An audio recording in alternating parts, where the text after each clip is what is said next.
नमस्कार, मैं सर्वप्रिया सांगवान। खालिस्तान, ये शब्द आपने पहली बार नहीं सुना होगा। पिछले साल किसान आंदोलन के वक्त भी भारतीय मीडिया का एक सेक्शन चीख चीख कर ये शब्द दोहरा रहा था, लेकिन इस साल फिर से ये शब्द शोर मचा रहा है, जिसकी वजह है अमृतपाल सिंह। अमृतपाल सिंह वो व्यक्ति हैं जो खालिस्तान की मांग को उठाते रहे हैं। क्या है खालिस्तान? क्या इसकी वजह से पंजाब में मिलिटेंसी लौट सकती है? क्या दूसरे देशों में बसे सिखों के मन में भी ये ख्याल है? इस पूरे मामले में राजनीति का, सरकारों का क्या रोल रहा है, उस पर मैं और बीबीसी पंजाबी के वरिष्ठ पत्रकार अतुल संगर बात करेंगे। अतुल जी, आप कई सालों से एक पत्रकार के तौर पर पंजाब को कवर करते रहे हैं। क्या बेसिस है खालिस्तान का? क्यों ये मांग बार बार जिंदा होती रहती है?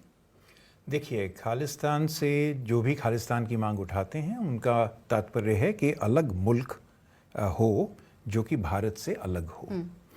ज़्यादातर उसकी जोग्राफिकल लोकेशन वो ईस्टर्न पंजाब, जो भारत में पंजाब है, उसको मानते हैं। खालिस्तान की मांग कोई नई नहीं है। खालिस्तान की मांग पहले भी उठती रही है। 70 के दशक में जगजीत सिंह चौहान, जो कि एक समय पंजाब में सक्रिय राजनीति में रहे थे, उन्होंने ब्रिटेन से ये मांग उठाई थी। सबसे मुखर तरीके से ये मांग 1986 में उठाई गई, जब उस टाइम पंथक कमेटी ने ये इस मांग को, खालिस्तान की मांग को उठाया। अभी हाल फिलहाल के वर्षों की बात करें तो 1978 में जो दल खालसा बनाया गया था, दल खालसा ने भी ये खालिस्तान की मांग उठाई थी, और पिछले वर्षों में उन्होंने ये भी कहा है कि वो हिंसा से नहीं, ये जमहूरी तरीके से वो खालिस्तान चाहते हैं। सिमरनजीत सिंह मान, जो भारतीय संसद में बैठते हैं, वो उन्होंने हमारे इंटरव्यू में भी और अदरवाइज भी वो कहते रहते हैं कि हमारा जो उद्देश्य है वो खालिस्तान यानी कि एक अलग मुल्क की प्राप्ति है। सो खालिस्तान की मांग नई नहीं है। अगर हम सुप्रीम कोर्ट की वर्डिक्ट्स पे जाएं तो खालिस्तान का नारा लगाना, खालिस्तान की बात करना, खालिस्तान पे चर्चा करना, ये इसमें कोई कुछ भी असंवैधानिक नहीं है। ये देशद्रोह भी नहीं है।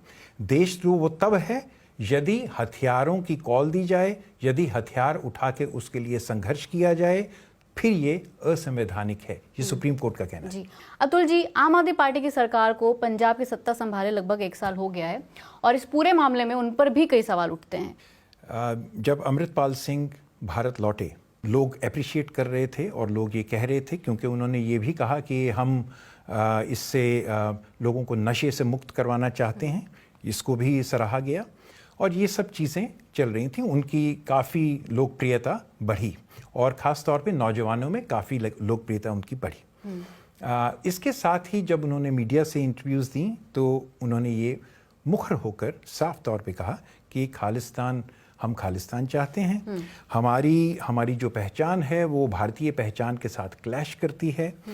कुछ पीछे जो चीज़ें आईं, जब उन्होंने क्रिश्चियन पेस्टर्स को चेताया कि वो ये जो है चमत्कार दिखा के धर्म परिवर्तन ना करें, नहीं तो हम उनसे खुद से निपटेंगे। उन्होंने ये भी चेताया कि जो अगर कोई गुरु ग्रंथ साहिब की बेअदबी करता है तो उसे हम पुलिस के हवाले नहीं करेंगे, हम उससे खुद निपटेंगे।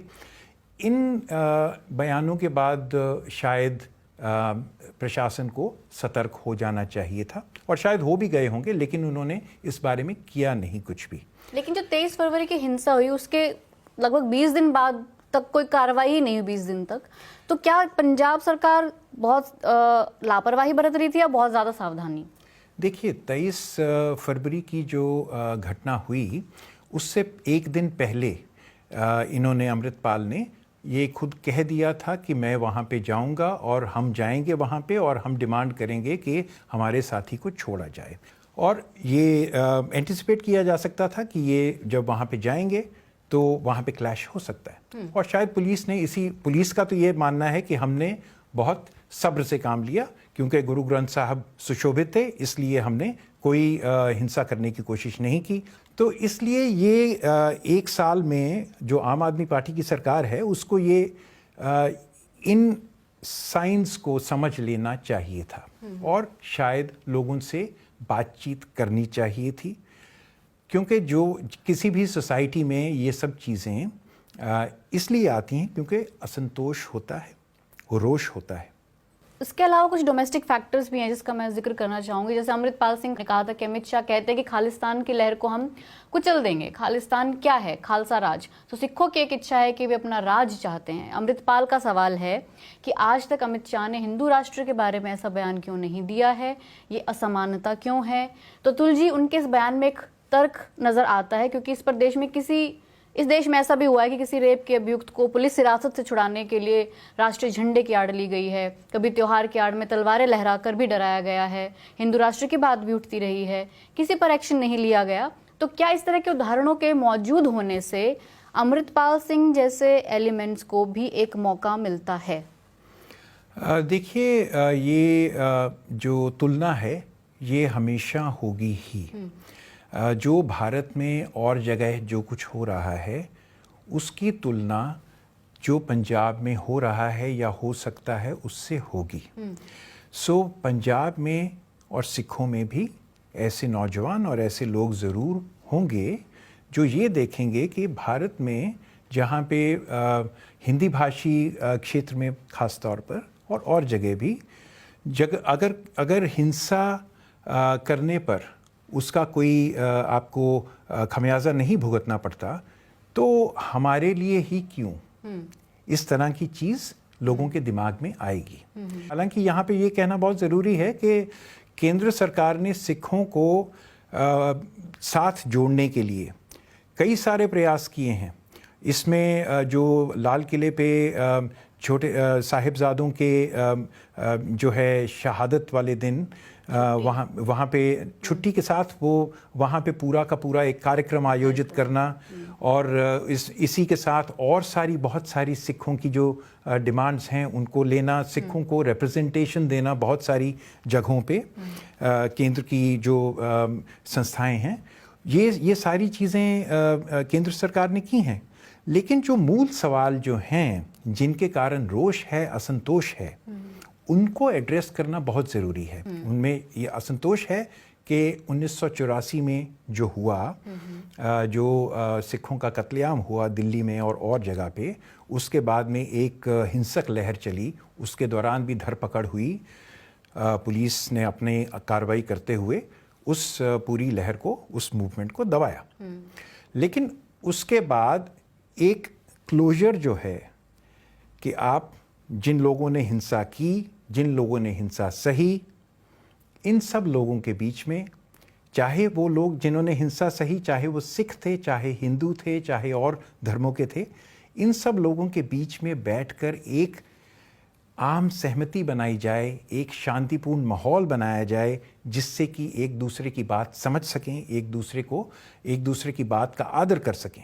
ये क्लोजर पंजाब में कभी नहीं हुआ है। इस बात से नकारा नहीं जा सकता है कि जिस टाइम भिंडरनवाले का एक राइज हो रहा था उस वक्त बहुत सारे ऐसे फैक्टर्स रहे होंगे जहां वो पॉलिटिक्स ने भी उनको उस तरह का एक प्लेटफॉर्म दिया या राइज में उनकी हेल्प की। क्या अभी भी एक पॉलिटिक्स है जो अमृतपाल सिंह को हेल्प कर रही है, जो मदद कर रही है आगे जाने में? जब हम आज की स्थिति में आए तो आज शायद 1980 के दशक से ज़्यादा आप जो मॉडरेट सिख वॉइसेस हैं उनको आप एक इलेक्टोरली हाशिए पे पाते हैं, इसलिए वो स्पेस ज़्यादा है। हालांकि ये बात इससे ये निष्कर्ष नहीं निकाला जा सकता कि सिखों में ये एक्सट्रीम सेंटिमेंट जो है वही चल रहा है। अगर ऐसी बात होती तो पिछले चुनाव में, एक साल पहले जो चुनाव हुए विधानसभा के, उसमें 70% से ज़्यादा वोटिंग हुई है और उसमें आम आदमी पार्टी के 92 विधायक चुन के आए हैं और उसमें से बहुत सारे सिख हैं। तो ऐसा नहीं है कि यहाँ पे जो सिख हैं वो सारे एक्सट्रीम वॉइसेस की तरफ ही चले गए हैं, वो सब ये खालिस्तान के समर्थक हो गए हैं। अगर होते तो फिर वो चुनावी राजनीति में अपना विश्वास क्यों प्रकट करते? सब लोगों में शायद एक सवाल होगा सबके मन में कि अगर वो पकड़े गए तो क्या होगा। तो वही मेरा सवाल है कि अगर वो पकड़े गए तो क्या होगा? क्या उनमें इतनी ताकत है कि वो लोगों को मोबिलाइज कर सकते हैं, उनको उस तरह का सपोर्ट मिल सकता है, और क्या जो पहले पंजाब ने देखा कई साल पहले, कई दशकों पहले, वो अब फिर से लौट सकता है? अगर ये मान के चला जाए कि वो फरार हैं, तो जब अगर उनकी री एंट्री होती है जिस भी तरीके से, या जब भी री एंट्री होती है, उस टाइम पे माहौल क्या है ये देखना ज़रूरी होगा। और उस टाइम का माहौल शायद उसी टाइम पे बनेगा। फ़िलहाल ये ज़रूर कहा जा सकता है कि मोहाली में एक बहुत बड़ा नहीं लेकिन एक प्रदर्शन हुआ। हरीके में भी एक प्रदर्शन हुआ है, कुछ सैकड़ों लोग वहाँ पे मौजूद थे। ऐसे प्रदर्शन हुए हैं, लेकिन पंजाब में इस समय केंद्रीय सुरक्षा बल की कई सारी टुकड़ियाँ हैं, पैरामिलिट्रीज़ की बहुत सारी टुकड़ियाँ हैं जो कि अलग वर्दी में भी नज़र आते हैं। पंजाब पुलिस भी पूरे के पूरे इलाके में नज़र आती है। इससे लोगों में, नागरिकों में एक तरह का विश्वास पैदा होना चाहिए। लेकिन ये विश्वास सब नागरिकों में पैदा नहीं हो रहा है। वो विश्वास इसलिए पैदा नहीं हो रहा है क्योंकि इसका एक इतिहास है। आप 1980 से 1990 और वो सारा इतिहास जो है, जबकि वर्दी को, यूनिफॉर्म से लोग, खास तौर पे सिख, भयभीत होते थे, वो इतिहास जुड़ा हुआ है। तो ये लोगों को आश्वस्त करना, ये भगवंत मान सरकार की भी जिम्मेदारी है और ये केंद्र सरकार की भी जिम्मेदारी है। तो ये तो दोनों ही, अगर जो जिम्मेदार दोनों आप कह रहे हैं, तो उस हिसाब से तो दोनों के बीच में वो क्रेडिट के लिए भी होड़ होने वाली है कि हमने जो अमृतपाल सिंह पे क्रैक डाउन किया, या कहें कि प्रो खालिस्तानी जो सेंटिमेंट है उस पर हमने जो क्रैक डाउन किया, तो ये हमारी वजह से। और कई तो न्यूज़ चैनल्स ये कहना शुरू कर चुके हैं, भारतीय न्यूज़ चैनल, कि हाँ अमित शाह बहुत क्लोजली इस पूरे ऑपरेशन पे नज़र बनाए हुए, इसके साथ इन्वॉल्व हैं। ये क्रेडिट है या डिसक्रेडिट है, ये तो अपना अपना देखने का नज़रिया होगा।